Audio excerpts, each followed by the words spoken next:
Well, in fact, India is one of the most exciting and compelling growth stories that exists in the world today. Our macroeconomic fundamentals have improved very significantly over the course of the last year. Our currency is much more stable today.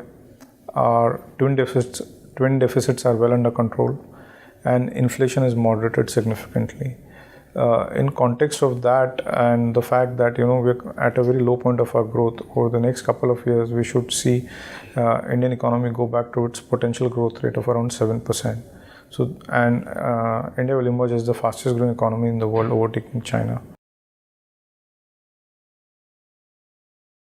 As it stands today, valuations are somewhere around the mean at which they've traded over the last 15 odd years.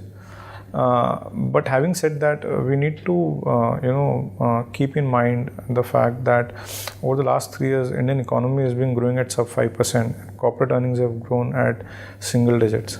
So as growth recovers, we'll see a very sharp recovery in corporate profits. And if you build that in, then valuations are still inexpensive and they have significant headroom for improvement. So from a medium term perspective, I think valuations are clearly inexpensive.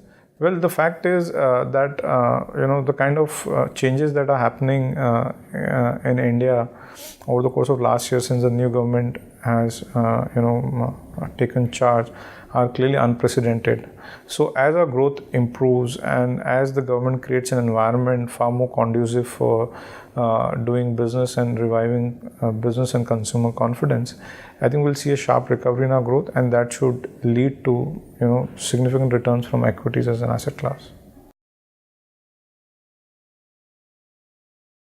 Well, the fact remains that globally things are very fragile, and a significant part of the world are fighting deflation, where growth is clearly disappointing, and central banks have been pursuing unorthodox monetary policies, and that has now extended to Japan and the ECB as well.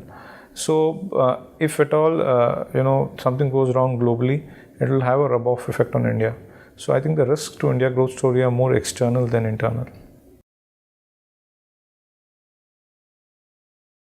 Yeah, you always tend to see some volatility in equities in the short term or in the near term. If you look at history of India over the last 20 years, except for 3 years where FIs have taken money out of India, they've always invested into India. So volatility can be there in the short term or near term, but I think if you take a medium term view, which is more like 2 to 3 years, then I don't see a concern. Certainly not. I think from a 3 to 5 year perspective, I think India is one of the most promising, place to be in from an equities perspective, because clearly our growth will be far superior than where it is today. Interest rates, which have been, significant headwind for the economy for the last 3 years, will be far more benign and moderate. And probably the external environment will be far better for India. All I want to say is, investors should adopt a disciplined approach to investing. Rather than trying to time market, what is more important is how long you stay invested into the market. And they should not focus too much on short-term news or volatility and get influenced by that, but stay invested into equities for a long period of time, because over a longer period, equity is the only asset class which can beat inflation by a wide margin. Mutual fund investments are subject to market risks. Read all scheme-related documents carefully.